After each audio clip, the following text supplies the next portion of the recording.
উচ্চ মাধ্যমিকের third semester শুরু।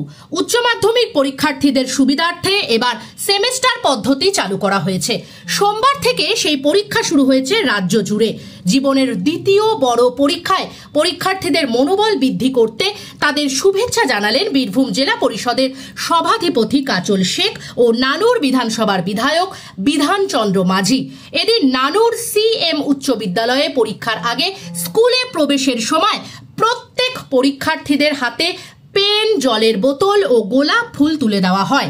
তুলে দেন নানুরের বিধায়ক এবং এই সভাধিপতি কাজল শেখ।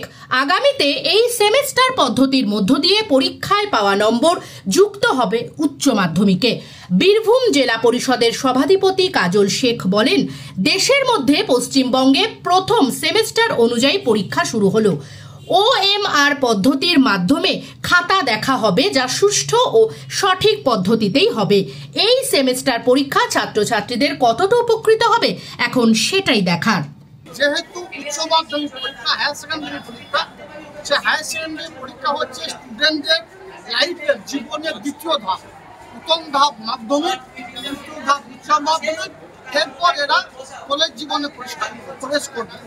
আজকের দিনে সমস্ত বাংলার যে সমস্ত ছাত্রছাত্রীরা যারা আগামী দিনে আমাদের ভবিষ্যৎ, যারা আগামী দিনে আমাদের পথপ্রদর্শক, যারা আগামী দিনে এই বাংলা তথা ভারতবর্ষকে পরিচালনা করবে, তাদের জন্য শুভেচ্ছা, শুভকামনা এবং স্নেহাশিস রইল।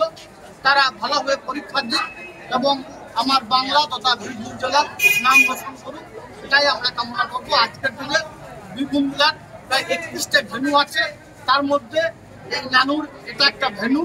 নানুরে মোট 5টা ভেন্যু আছে। বীরভূম জেলার 31টা ভেন্যুতে প্রায় 25,000 ছাত্রছাত্রী আজকে পরীক্ষা দিচ্ছে। আজকে প্রথম সূচনা হলো সারা পশ্চিমবঙ্গ জুড়ে প্রায় 7 লক্ষের উপর বেশি ছাত্রছাত্রী পরীক্ষা দিচ্ছেন। আমরা এসেছিলাম ছাত্রছাত্রীদের শুভেচ্ছা জানাতে। আমাদের সঙ্গে আছেন আমাদের শ্রদ্ধেয় জেলা সভাপতি মহাশয়। উনি প্রত্যেকের ছাত্রছাত্রীর হাতে গোলাপ ফুল, জলের বোতল এবং পেন তুলে দিয়ে তাদেরকে শুভেচ্ছা জানালেন, জীবনের পথে এগিয়ে যেতে উৎসাহ দিলেন। আপনারা জানেন যে সারা ভারতবর্ষের যে পরীক্ষা পদ্ধতি, তার সঙ্গে সামঞ্জস্য রেখে পশ্চিমবঙ্গেও পরিবার সিটের মাধ্যমে পরীক্ষা পদ্ধতি চালু হতে, কারণ যে কোনো প্রতিযোগিতামূলক পরীক্ষা, সে নিটই হোক বা যে কোনো পরীক্ষা হোক, সেখানে কিন্তু পরিমাণ সিট আছে। তার সঙ্গে সামঞ্জস্য রেখে আমাদের পশ্চিমবঙ্গে শুরু হয়েছে। আশা করছি এতে ছাত্রছাত্রীদের যে ভাব, সেটা অনেকটা লাঘব হবে। কোথাও কি যেটা আগে অভিযোগ উঠতো যে রিভিউ করতে বা কোনো জায়গায় নাম্বার কম আসে, সেই জায়গাটা কোথাও করি যাতে কোনো সেটা জায়গায় এবছর থাকবে না। তার কারণ সমস্ত খাতাগুলো যেহেতু কম্পিউটার মাধ্যমে দেখা হয়, তখন খুব শীঘ্র রেজাল্ট বার হওয়ার সম্ভাবনা থাকে।